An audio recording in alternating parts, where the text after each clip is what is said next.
আমন্ত্রণ জানাচ্ছি প্রিয় দর্শক মার্কেটের নিয়মিত আয়োজন কথোপকথনের ক্যালকাটা ডায়ালগস থেকে মনোজ দাস বলছি। বাংলাদেশের ডিজিএফআই কর্তা কয়েকদিন আগে ভারতে এসে ভারতের যে গোয়েন্দা সংস্থা রিসার্চ অ্যান্ড অ্যানালিসিস উইং বা রয়ের কর্তার সঙ্গে বৈঠক করে গেলেন।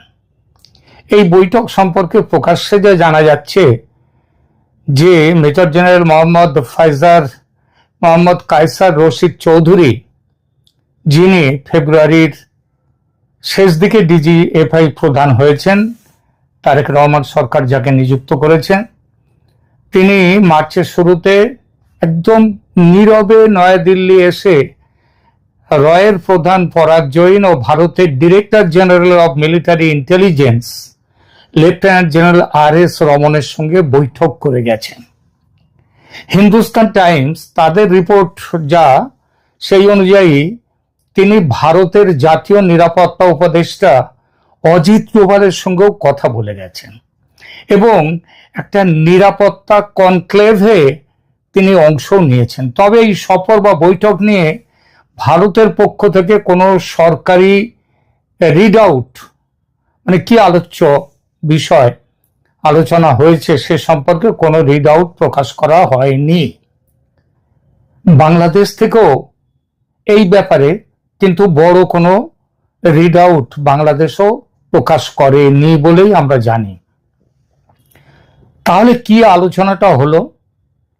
দ্য ট্রিবিউন, ভারতের পত্রিকা দ্য ট্রিবিউন ও হিন্দুস্তান টাইমস, এই দুই পত্রিকার, আন্তর্জাতিক মানের পত্রিকা, এই দুই পত্রিকার রিপোর্টে বলা হয়েছে মূল বোঝাপড়া ছিল যেন কোনো দেশের ভূখণ্ড এমন ব্যক্তি বা গোষ্ঠী ব্যবহার করতে না পারে যাদের কার্যকলাপ অন্য দেশের স্বার্থের জন্য বৈরী। মানে এটা যেমন ভারতেও এমন কোনো সংগঠন তৈরি হবে না যারা বাংলাদেশের বিরুদ্ধে, আবার বাংলাদেশেও এমন কোনো সংগঠনের কাজ করতে পারবে না যারা ভারতের বিরুদ্ধে। রিপোর্টগুলো আরো বলছে 2024 সালের আগস্টের পর প্রায় বন্ধ হয়ে যাওয়া নিরাপত্তা যোগাযোগ পুনর্জীবিত করা এবং অপারেশন লেভেল যোগাযোগ, সেই লেভেলে যোগাযোগের ফের সচল করা হয়েছে, এই আলোচনার বিষয় ছিল। এখন যে খবরটা এর বাইরে আসছে সেটা হচ্ছে আওয়ামী লীগের কে নিয়েও কিভাবে বাংলাদেশের সরকার এগিয়ে যাবে এই ব্যাপারেও ভারতের সঙ্গে একটা বোঝাপড়া আলোচনা এই বৈঠকে হয়েছে। বিশেষ করে অজিত ডোভাল তার বৈঠকে এই কথাগুলো হয়েছে। এটা তো সবাই জানে ভারতের যে লাইন বাংলাদেশে আওয়ামী লীগকে নিয়ে, যে আওয়ামী লীগকে নির্বাচনের আগে অবধি ছিল free, fair and inclusive election. তাতে ইনক্লুসিভ ইলেকশন মানে সেখানে আওয়ামী লীগও যাতে অংশ নিতে পারে, কিন্তু নির্বাচন তো হয়ে গেছে, সেই নির্বাচনের ফলের উপর নতুন সরকার ক্ষমতা গ্রহণ করেছে। সুতরাং এখন নির্বাচন নয়, এখন হচ্ছে আওয়ামী লীগ যাতে রাজনৈতিকভাবে মাঠে নামতে পারে, তাদের ফ্রি এবং একটা প্লেইং ফিল্ড যাতে তারা পায়, অর্থাৎ সহজ কথায় তাদের ওপর থেকে কিভাবে নিষেধাজ্ঞা তুলে নিয়ে তাদেরকে পুনর্বাসন দেওয়া যাবে আওয়ামী লীগকে বাংলাদেশে, এই বিষয়টা নিয়েও কথা হয়েছে। এবং এই কথার ভেতরেও কিন্তু রয়েছে দুই দেশের স্বার্থ সংশ্লিষ্ট যে নিরাপত্তা জনিত যে কথাবার্তা, তার মধ্যে কিন্তু এটা কেন, তার কারণ হচ্ছে ওখানে যদি আওয়ামী লীগের মতো একটি ধর্মনিরপেক্ষ শক্তি রাজনীতিতে থাকলে, ওখানে যে ধর্মীয় শক্তিগুলো যারা মাথা ছাড়া দিয়ে উঠেছে গত 1.5 বছরে এবং এখন রয়েছে, যারা বাংলাদেশের সংসদে দ্বিতীয় বৃহত্তম দল এবং বিরোধী দল, তারা তাদেরকে নিয়ন্ত্রণে রাখবার জন্য একটা আওয়ামী লীগের রাজনৈতিকভাবে আওয়ামী লীগের সেখানে থাকার প্রয়োজন। এই ব্যাপারটা আলোচনা হয়েছে।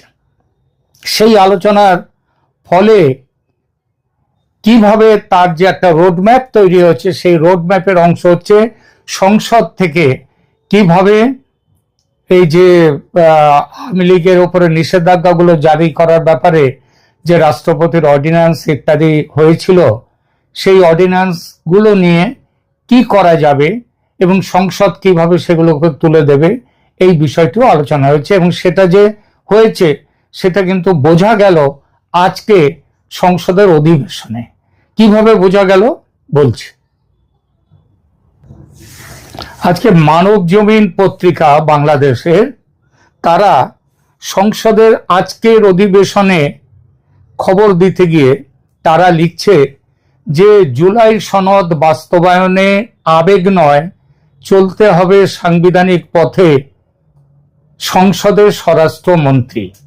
অর্থাৎ বাংলাদেশের খবরের মধ্যে আসছে স্বরাষ্ট্রমন্ত্রী সালাউদ্দিন আহমেদ, তিনি বলেছেন রাষ্ট্র কোনো আবেগ বা ইমোশন দিয়ে চলে না, রাষ্ট্র চলে সংবিধান, আইন ও কানুন দিয়ে।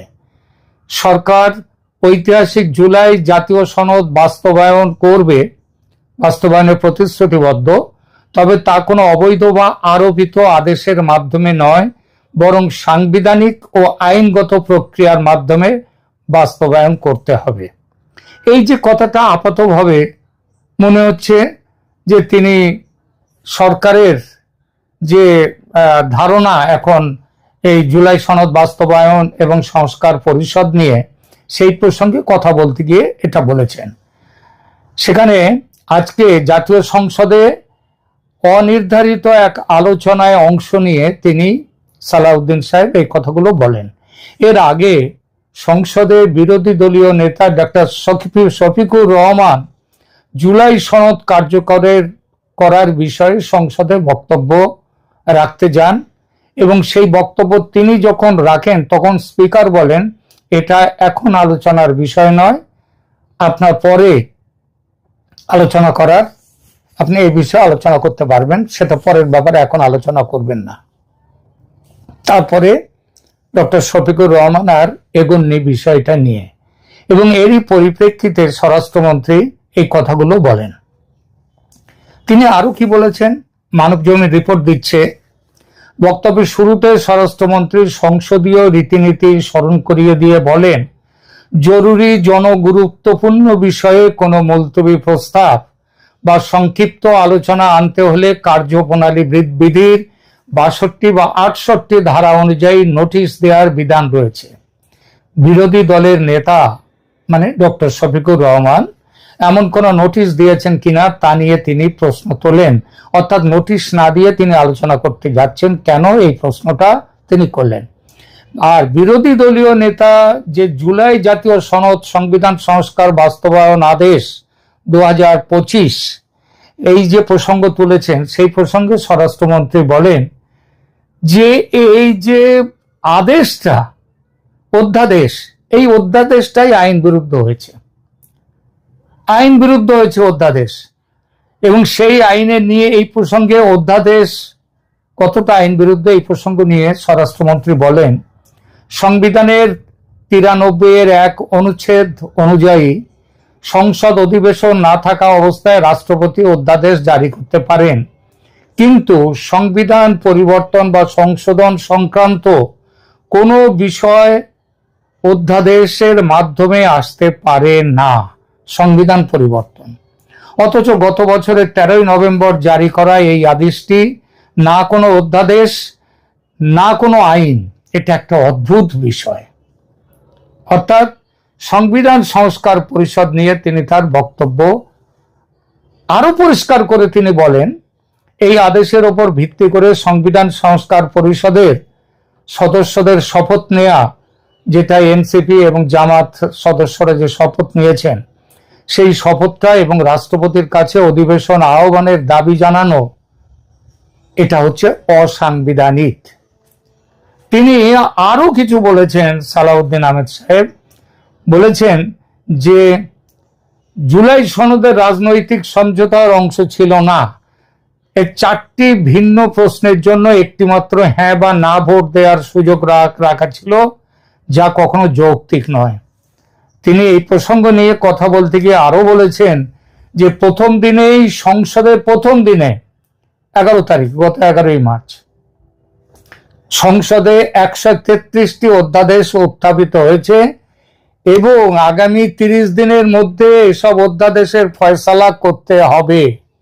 সামনে দীর্ঘ ছুটি রয়েছে, তাই এই অধিবেশনে হয়তো সময় পাওয়া যাবে না, অর্থাৎ এই অধিবেশনে অধ্যাদেশ নিয়ে আলোচনা হবে না। সরকারের প্ল্যানটা তাহলে কি আছে? সরকারের প্ল্যান পরিষ্কার যে 30 দিন, এই অধিবেশন নয় পরের অধিবেশনে তোলা হবে। ইতিমধ্যে 30 দিন সময়টা এগিয়ে যাবে এবং এগিয়ে গেলে তারপরে এই সম্পর্কে আলোচনা হবে, পাস করতে হবে সংসদে। এই পাস করতে গিয়ে ওই সংবিধান সংস্কার পরিষদের অধ্যাদেশ তো পাস হবেই না, তার কথাতেই আজকে বোঝা গেছে। আর এই সম্পর্কে বোঝা গেছে যে অধ্যাদেশগুলোর মধ্যে একটা 133টা অধ্যাদেশ, এটা অলরেডি সংসদে আলোচ্য বিষয় তুলে দেওয়া হয়ে গেছে। পাস না করতে পারলে সব বাতিল। আর এই বাতিলগুলোর, এই অধ্যাদেশগুলোর মধ্যে রয়েছে আওয়ামী লীগের ওপরে নিষেধাজ্ঞা সংক্রান্ত অধ্যাদেশ, সেটাও বাতিল হবে। এর মধ্যে রয়েছে যে আইসিটি ইন্টারন্যাশনাল ক্রাইম ট্রাইব্যুনাল গঠন, তার অধ্যাদেশ, সেটাও সম্ভবত বাতিল হবে পুরোপুরি। কারণ এটা বলা হয়েছে যে 1972 সেই পুরনো ক্রাইম ট্রাইব্যুনালটাকে নিয়ে এসে নতুন করে তার মধ্যে জুলাইয়ের গণ আন্দোলনকে নিয়ে আসা, এটার বিরুদ্ধে সরকার আলাদাভাবে এই জুলাই অধ্যাদেশের, এই জুলাই বিপ্লব বা অভ্যুত্থানের সময় যে ঘটনাগুলো ঘটেছে, মৃত্যু হয়েছে, তাদের সবার আলাদাভাবে বিচার করতে সরকার প্রতিশ্রুতিবদ্ধ, সরকার সেটা করবে। ফলে আজকে যেটা পরিস্থিতি দেখা যাচ্ছে যে পরিষ্কার একটা রোড ম্যাপ দেখা যাচ্ছে। অধ্যাদেশ বাতিল, আওয়ামী লীগের উপর থেকে নিষেধাজ্ঞা বাতিল হয়ে যাবে, আওয়ামী লীগ মাঠের রাজনীতিতে ফিরতে পারবে। মনে হচ্ছে যে দিল্লিতে ডিজিএফআই বৈঠকের ইত্যাদিতে অন্যান্য আলোচনার মধ্যে, কারণ একটা জিনিস দেখুন, অজিত ডোভাল ভারতের নিরাপত্তা, জাতীয় নিরাপত্তা উপদেষ্টা, তার সঙ্গেও মিটিং করেছেন ডিজিএফআই কর্তা। বাংলাদেশের টোটাল রাজনৈতিক পরিস্থিতি নিয়ে আলোচনা হয়েছে, সেইটাই স্বাভাবিক। এর ফলে আমাদের যে খবর পাচ্ছি সমস্ত দিক দিয়ে, যেমন নয়াদিল্লির সাউথ ব্লক থেকে, তেমনি আরো বিভিন্ন সূত্র থেকে যে খবর পাওয়া যাচ্ছে, আওয়ামী লীগ সামনের 30 দিন, 11 তারিখের পরে সামনের মাসের 11 তারিখ, এপ্রিলের 11 তারিখ, তারপরে আওয়ামী লীগের উপর থেকে নিষেধাজ্ঞা উঠে যাচ্ছে। কারণ অধ্যাদেশ বাতিল হয়ে যাবে। আওয়ামী লীগের নিষেধাজ্ঞা সংক্রান্ত যে সমস্ত অধ্যাদেশ এসছে এবং আরো অন্যান্য ব্যাপারগুলো, আওয়ামী লীগ আবার তার মানে রাজনীতিতে চলে আসছে এপ্রিলেই। আর আমি গত কয়েকটি যে সংখ্যায় প্রতিবেদন করেছি, তার মধ্যে বলেছি আওয়ামী লীগ নেতৃত্বের ভারত থেকে ফেরা, সেগুলো সামনের মাসের, অর্থাৎ এপ্রিল মাসের মধ্যেই তাদের বড় অংশই তারা কিন্তু ভারত থেকে ফিরে আসবেন, দেশে ফিরে আসবেন। আওয়ামী লীগ আবার মাঠের রাজনীতিতে ফিরছে। আসসালামু আলাইকুম রহমতুল্লাহি ওয়া বারাকাতুহু। সম্মানিত দর্শক, নতুন সরকারের একের পর এক চমক। প্রধানমন্ত্রী ঢিলে ঢালা পোশাক পরছেন, সিকিউরিটি কমিয়ে সাধারণের মতো জীবনযাপন করার চেষ্টা করছেন। তিনি এখন পর্যন্ত নিজের বাড়িতে আছেন। তারপর ওরকম মঞ্চে গদিওয়ালা বড় চেয়ারগুলোতে তিনি বসছেন না, এবং বিভিন্ন মানুষকে তিনি সম্মান প্রদর্শন করছেন। রাস্তায় জনগণের সঙ্গে হাত নাড়ানাড়ি করছেন। অনেক মানুষ হুমড়ি খেয়ে পড়ছেন, কেউ তার মাথায় হাত বুলোচ্ছেন, স্নেহের পরশ দিয়ে কেউ দোয়া করছেন। সংসদে রাষ্ট্রপতির ভাষণের মাধ্যমে রাষ্ট্রপতির মুখ দিয়ে আওয়ামী লীগকে গালাগাল করানো হয়েছে। সংসদে ব্যাপক হারে মুক্তিযুদ্ধ বিরোধী যে শক্তি, তাদের যে উপস্থিতি, এবং পাকিস্তানের দোসর 71-এ পরাজিত শক্তি, স্বাধীন বাংলাদেশের পতাকাধারী, বিতর্কিত নয়, একেবারে পতাকাধারী, কোনো দয়ায় নয়, মন্ত্রী পদমর্যাদায় সেই জামাতের সভাপতি ডক্টর শফিকুর রহমান, তিনি বিরোধী দলীয় নেতা, মন্ত্রীর পদমর্যাদায় থাকবেন, তার গাড়িতে পথ করে জাতীয় পতাকা উড়বে। এর আগেও আওয়ামী লীগের মানে সেই 2001 সনে, আওয়ামী লীগ জমানার পরে 2001 সনে জামাত বিএনপি সরকারে জামাতে দুজন মন্ত্রী ছিলেন, তাদেরও গাড়িতে পথ করে পতাকা উড়েছিল, বলা হয়েছিল বিএনপি দিয়েছে, কিন্তু এইবার কিন্তু বিএনপি দেয়নি।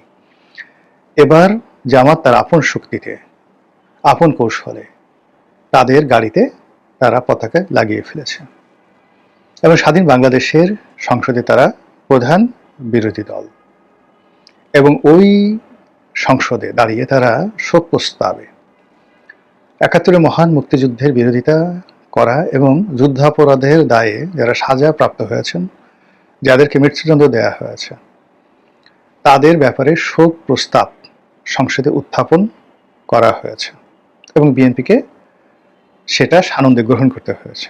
এতই জামাতের ক্ষমতা। আমরা যারা বাইরে আছি, সরকারের বাইরে আছি, আমরা যেভাবে সরকারকে দেখি, সরকারের ভিতরে থেকে আসলে সেভাবে দেখা সম্ভব নয়। আমরা যেটা দেখছি যে সরকার বর্তমানে স্বয়ং প্রধানমন্ত্রী জামাতের এজেন্ডাগুলো বাস্তবায়ন করার চেষ্টা করছেন। জামাত যে ইসলামাইজেশনের কথা বলছে, সেই ইসলামাইজেশনের চাইতেও আরো কড়া ইসলামাইজেশন করার জন্য তারা চেষ্টা করে যাচ্ছে। তারাও ইসলাম প্রতিষ্ঠার জন্য জামাত বিরোধী যে আলেম ওলামা রয়েছে তাদেরকে কাছে টেনে নিয়ে জামাতের জন্য একটা চ্যালেঞ্জ ছুড়ে দেওয়ার জন্য যে চেষ্টা তদবির করছে, আলটিমেটলি জামাত যে তালেবানি রাষ্ট্র করতে চাচ্ছিল সেটা বিএনপির হাত দিয়ে প্রতিষ্ঠিত হয়ে যেতে পারে। আর সেক্ষেত্রে বিএনপিকে একটা টুকা মেরে ফেলে দিতে জামাতের 1 মিনিট সময় লাগবে না যদি সেই কাজটি হয়ে যায়। এনিওয়ে, এই যে সরকারের যে মনসুন চলছে, মৌসুমি সময় চলছে, বা সরকারের যে বসন্ত চলছে, সরকারের যে হানিমুন পিরিয়ড চলছে, এই পিরিয়ড কিন্তু ঈদের পরে থাকবে না। ঈদের পরে অনেকগুলো সমস্যা দেখা দেবে সরকারের ভিতরে, সরকারের বাইরে, ক্ষমতাসীন রাজনৈতিক দল বিএনপি তাদের ভেতরে বাইরে, এবং সরকার এবং এই দল নিয়ে আমাদের দেশের রাজনৈতিক দলগুলোর সমীকরণ টানাটানি, তার সঙ্গে সঙ্গে মন্ত্রিপরিষদের টানাটানি, ধাক্কাধাক্কি এবং আন্তর্জাতিক অঙ্গনে টানাটানি শুরু হয়ে যাবে। সেক্ষেত্রে এই যে এখন যে সকল চমক দেখানো হচ্ছে, যে সকল বিষয়ে প্রধানমন্ত্রীকে একেবারে লাইমলাইটে আনা হচ্ছে, যে কোনো কিছু নেই, সবার নজর কেবলমাত্র প্রধানমন্ত্রীর দিকে, কোনো মন্ত্রী নাই, কোনো স্পিকার নাই, নো বডি, নো পলিটিশিয়ান, সমস্ত নজর শুধুমাত্র জনাব তারেক রহমান সাহেবের দিকে। এই যে একটা ভাইব তোলা হচ্ছে, ঠিক এটার সঙ্গে যদি আপনি তুলনা করেন সাবেক শেখ হাসিনার জামানাতে, ঠিক এরকম ছিল। এরশাদ জামানাতে ধরেন রওশন এরশাদ এবং এরশাদ, তারপরে অন্যান্য মন্ত্রীদের মধ্যে মোটামুটি সেই ইমেজ শেয়ারিং এর একটা ব্যাপার ছিল, পাওয়ার শেয়ারিং এর একটা ব্যাপার ছিল, কালেকটিভ লিডারশিপের একটা ব্যাপার ছিল। কিন্তু শেখ হাসিনার জামানাতে, বিশেষ করে 2014 সনের পরে, অল কালেকটিভনেসটা শেষ হয়ে গিয়ে সমস্ত ক্ষমতা, দৃষ্টি সবকিছু মোতাবজ্জ হয়েছে শেখ হাসিনার দিকে। ঠিক সেম জিনিসটা হুবহু কপি করা হচ্ছে এখন তারেক রহমান সাহেবের ক্ষেত্রে। এখন এটা তারেক রহমান সাহেব বুঝে হোক, না বুঝে হোক, জেনে হোক, না জেনে হোক, পুরো সিস্টেমটা এরকম যে তিনি এটা এনজয় করছেন। অন্যদিকে দেখুন, 75-এর 15 আগস্টে বঙ্গবন্ধুকে যে কারণে মারা হলো, তিনি বাকশাল প্রতিষ্ঠা করেছিলেন, একদলীয় শাসন, স্বৈরাচারী শাসন ব্যবস্থা প্রবর্তন করেছিলেন, এবং প্রেসিডেন্সিয়াল ফর্ম অফ গভর্নমেন্টের মাধ্যমে যে প্রথম দফার একনায়কতন্ত্র, আবার দ্বিতীয় দফার একনায়কতন্ত্র হলো যে বাকশাল প্রতিষ্ঠার মাধ্যমে। তো সেক্ষেত্রে বাকশালের নেতা হিসেবে বঙ্গবন্ধুর হাতে যে একছত্র ক্ষমতা দেওয়া হয়েছিল, হুবহু কোনো রকম কাটছাট ছাড়া, সেই ক্ষমতাটি কিন্তু জিয়াউর রহমান সাহেব ভোগ করেছিলেন। আবার ঠিক সেই ক্ষমতাটা এরশাদ সাহেব ভোগ করেছেন। আবার যখন আমরা সংসদীয় গণতন্ত্রে ফিরে এলাম, একই ক্ষমতা প্রধানমন্ত্রীর কার্যালয়ে চলে গিয়েছিল। তো প্রধানমন্ত্রীর কার্যালয়ে চলে যাওয়ার পরেও 2000 সেই 100 অবধি মোটামুটি এটা একটা ব্যালেন্সিং হতো, পাওয়ারের ব্যালেন্সিং হতো। আওয়ামী লীগের মধ্যে অনেক স্টার মন্ত্রী ছিলেন সেই 96 থেকে 96 থেকে 2001 পর্যন্ত। তখন স্বয়ং প্রধানমন্ত্রী চাইলেও অনেক কিছু মন্ত্রীরা করতেন না। আবার ধরুন 91 সনে থেকে আপনার 96 পর্যন্ত অর্থমন্ত্রী সাইফুর রহমান থেকে শুরু করে আরো অনেক পাওয়ারফুল মন্ত্রী ছিলেন। বেগম জিয়া চাইলে, তারেক রহমান সাহেব তখন রাজনীতি আসেনি, চাইলেও অনেক কিছু হতো না, একটা গতিতে পাওয়ার শেয়ারিং হতো। কিন্তু 2001 সনে এসে এটা প্রধানমন্ত্রীর কার্যালয়ের সঙ্গে কন্টেম্পোরারি হাওয়া ভবন দাঁড়িয়ে গেল। হাওয়া ভবন দাঁড়িয়ে গেল, তারপরে আবার হাওয়া ভবনের সঙ্গে কন্টেম্পোরারি আর একটা গ্রুপ দাঁড়িয়ে গেল। যে সকল বেয়ারা মন্ত্রী ছিলেন, যেমন সাইফুর রহমান কথা শুনতে চাইতেন না, তার এগেনস্টে সেই ইলিয়াস আলীকে দাঁড় করিয়ে দেওয়া হলো, উঠতে বসতে ভদ্রলোকের জীবন শেষ করে দেওয়া হলো স্থানীয়ভাবে। এই যে শুরু হলো সেইটার কারণে বিএনপি তার দায় শোধ করতে হয়েছে একটা ১/১১-র মাধ্যমে। তো সেই দিক থেকে যখন আবার ১/১১ এলো, ১/১১ পরে শেখ হাসিনা এলেন, ঘটনার পরিবর্তন হয়নি। শেখ হাসিনা মোটামুটি ১৩-১৪ সন পর্যন্ত সেই অতীতের যে পাওয়ার শেয়ারিংটা সেটা ধীরে ধীরে কমিয়ে একটা সামঞ্জস্য পর্যায়ে রেখেছিলেন, কিন্তু ১৪-র পর থেকে তিনি আবার সেই একেবারে যে একছত্র ক্ষমতার মালিক হয়ে গেলেন, just like Ziaur Rahman, just like বঙ্গবন্ধুর বাকশালের মতো। ঠিক সেম জিনিসটা এখন তারেক রহমান সাহেবের এখানে চলে আসছে। এর ফলে কি হলো, তার দলের যে চেইন অফ কমান্ড, সেই চেইন অফ কমান্ড নিয়ে টানাটানি শুরু হয়ে গেছে। ১ মিনিট আগেও কেউ জানছে না সে মন্ত্রী হবে, কে স্পিকার হবে, আবার ১ মিনিট পরে জানবে না যে কার মন্ত্রীর যে দপ্তর কখন কার কাছে চলে যাবে, কার কাছে থাকবে। ঘুম থেকে উঠে কে কখন দেখবে মন্ত্রিত্ব নেই, এরকম একটা আতঙ্ক সবার মধ্যে, বেজ্জতি হওয়ার ভয় সবাইকে তাড়া করছে। বিএনপির মধ্যে নবীনের একটি গ্রুপ, প্রবীণের একটা গ্রুপ দীর্ঘদিন ধরে আছে, সেটা এখন প্রকট। প্রবীণরা সবচেয়ে অবহেলিত, লাঞ্ছিত, অপমানিত। খন্দকার মোশাররফ, ডক্টর আব্দুল মঈন খান, তারপর মির্জা আব্বাসের মতো যারা লোকজন আছেন, তারা সবাই লাঞ্ছিত, অপমানিত, দিগ্ভ্রান্ত। তরুণদের মধ্যে যে গ্রুপ রয়েছে, তাদের মধ্যে